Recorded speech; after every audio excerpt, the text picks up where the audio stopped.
Jusqu'à 13h. Il suffit de demander. Sur Radio Lac.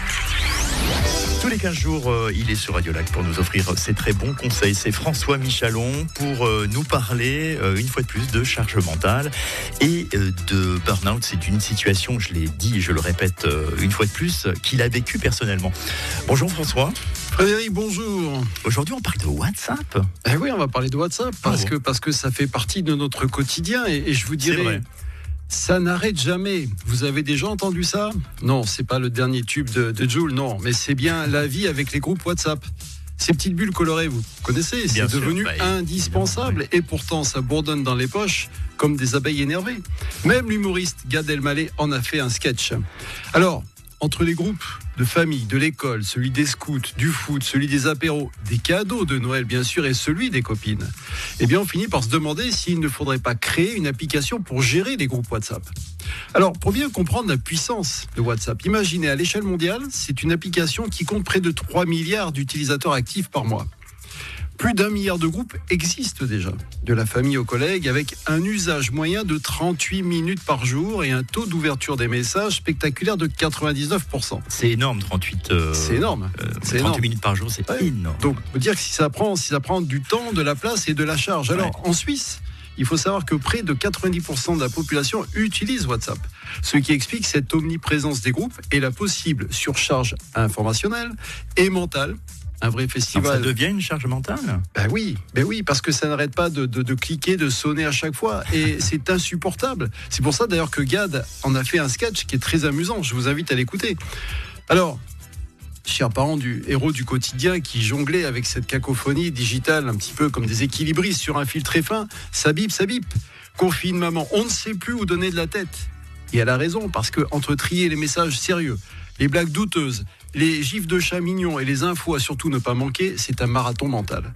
Résultat, eh bien une charge mentale qui ferait passer une fusée pour un simple vélo.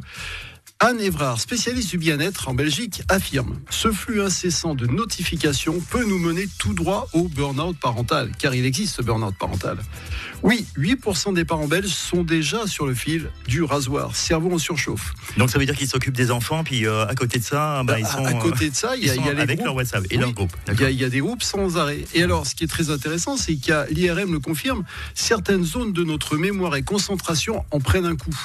Voilà la triste vérité, notre smartphone est devenu un véritable tyran. Alors que faire face à... Je sais pas, jeter le Natel. C'est une solution. Mais voilà les conseils pour reprendre le contrôle, si on pourrait dire. D'abord, apprendre à dire non. Vous savez, ce fameux dire non à chaque fois qu'on retrouve dans d'autres domaines. Donc apprendre à dire non. Quitter les groupes non essentiels. Parce que vous avez peut-être constaté qu'on veut vous mettre dans des groupes dont vous n'avez que faire. Donc osez sortir de ces groupes. C'est un peu faire comme du tri dans le dressing, ça fait du bien. Ensuite, désactiver les notifications. Parce que vous pouvez retirer le petit bip qui va vous faire sursauter à chaque fois. Mettez ça sur silencieux, par exemple. Mettez ça sur silencieux. Et surtout, résister à cette envie irrésistible de répondre instantanément. Cela renforcera votre volonté. Soyez flegmatique, laissez passer, votre vie ne dépendra pas de ce gif envoyé à 3h du matin. En somme, pour retrouver un peu de calme dans ce joyeux bordel, entre guillemets, il faut être un peu sélectif, un peu zen et surtout rigolo avec soi-même. Je terminerai là-dessus en disant que les groupes WhatsApp, c'est un peu comme le vent à Genève, imprévisible, parfois turbulent, toujours là comme une présence qu'on ne peut ignorer. On peut sortir le parapluie, choisir de danser sous la pluie des notifications ou simplement apprendre à s'éloigner, ce qui est très important quand la tempête gronde. Alors, on s'est rendu compte il y a quelques minutes que WhatsApp finalement était une charge mentale énorme puisque chaque individu en Suisse, si j'ai bien compris François, utilise au moins 38 minutes. Oui, c'est ça. On appelle juste pour ça. Si jamais vous qui êtes derrière le poste souhaitez revoir cette vidéo, cette chronique, puisqu'il y a captation vidéo à chaque fois ou carrément le podcast audio, vous allez sur radiolac.ch podcast. Tout à l'heure on parlait de WhatsApp, tout de suite on parle... Eh bien, nous allons parler de ce qui se passe aujourd'hui. 1er décembre, qu'est-ce qui se passe ? Premier jour c'est l'avant du mois. Mais Premier jour, c'est l'avant. Exact. Et oui, parce que l'avant, c'est dans le tumulte feutré de l'avant que commence ce jour, qui est une sorte de période suspendue avant Noël. C'est-à-dire qu'un étrange ballet s'engage. Cette trêve enchantée promet un apaisement. Un temps pour se préparer, se recentrer et cultiver la joie. Pourtant, derrière les vitrines illuminées et les airs de chants anciens, une course folle s'est emparée de nos jours. La course effrénée aux cadeaux, en préparatif à la perfection imposée.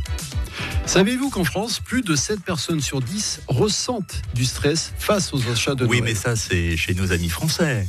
Mais c'est en pas Suisse, le cas. mais non. En Suisse, près de 9 sur 10 avouent que la pression économique aggrave ce poids mental.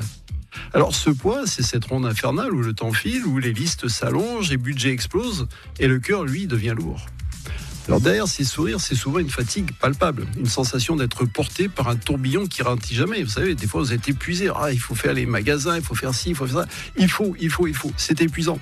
Pourtant, Noël, c'est une fête joyeuse, fête des enfants, un moment précieux où on partage la lumière, où l'on cesse les luttes quotidiennes pour se rassembler autour d'une chaleur humaine, l'union. On en parlait dans une chronique précédente. Exact. Le vrai cadeau, c'est la présence et la simplicité vécues ensemble. Le vrai présent est dans le présent. Nous en parlions tout à l'heure.